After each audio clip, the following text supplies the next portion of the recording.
Alright everybody, welcome back to the video 2 of my gear. This one I'm going to go over all my amp simulators and some of the tones that I use. Um, so this is my kind of distorted tone that I use in a lot of my videos and backing tracks and whatnot. Basically I'm using the Line 6 Pod Farm and the Line 6 UX1 interface. It's a little bit older. I'm sure you can get something out there nowadays. Probably around $100 or something like that online. I can't remember exactly how much I paid for this one, but it's been serving me pretty well, so I haven't changed it. But let's look at my signal chain here. So basically, first up, I have a noise gate, and I'm probably going to do a whole playlist on what these different effects actually do. So this video is just going to be a kind of a quick introduction to all of this, but I'll get more into detail on that in probably a whole nother playlist.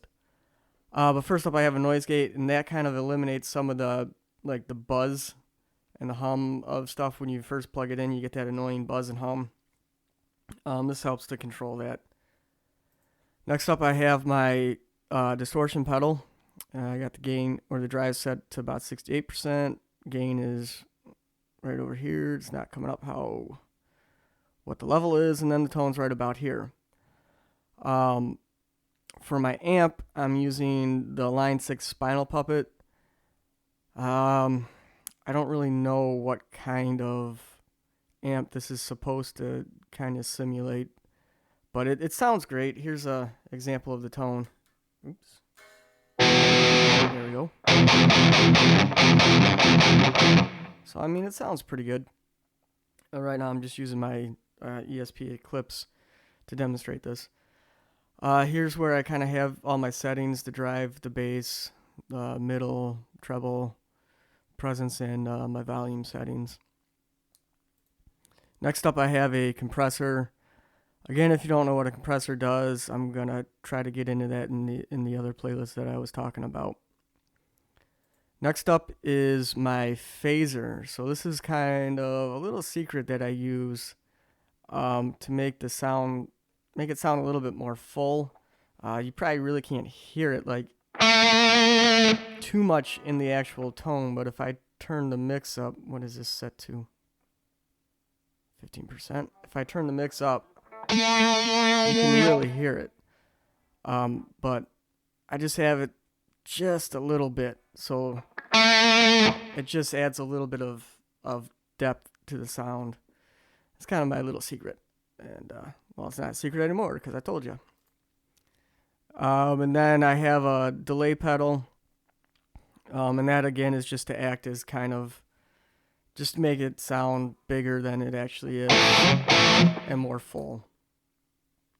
And as well as this reverb, too. That is another kind of a thickening agent, I guess you could say. So that's my distorted tone. Okay, so here's my clean tone. And the first part of my signal chain is, again, the noise gate to get rid of any unnecessary buzzing and noise. Then I'm going into a reverb. And then from there, right into my amplifier. I don't know why it's like this, but that's how it is on my distorted tone. It just kind of naturally came up over there. I think you can probably rearrange these somehow, but it worked for me, so I kept it. Here's the amp that I'm using.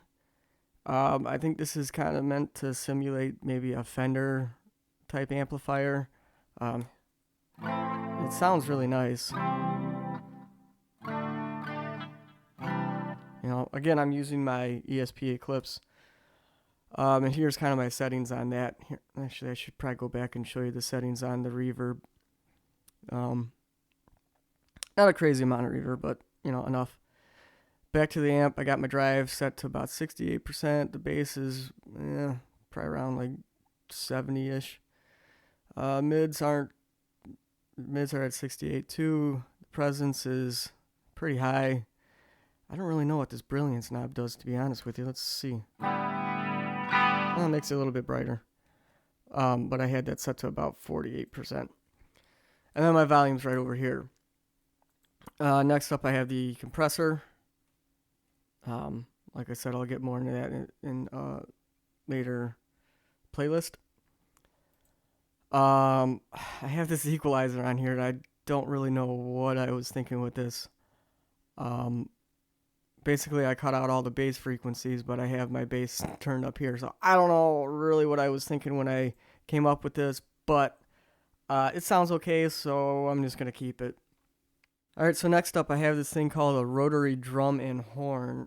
I don't really know too much about this thing other than it sounds kind of like a chorusy type effect.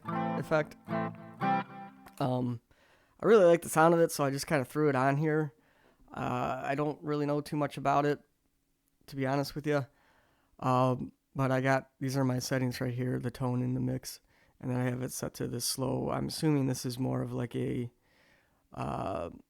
frequency kind of control. And then finally, I have a digital delay at the end here. And again, that's just to kind of give it a little bit more. You can kind of hear it repeating a little bit. That's just to give it that bigger sound. So that's my clean tone. All right, so one more thing I want to show you guys is some of the amp simulators that I use in my DAW. Sometimes I just record my Line 6 interface right into my DAW.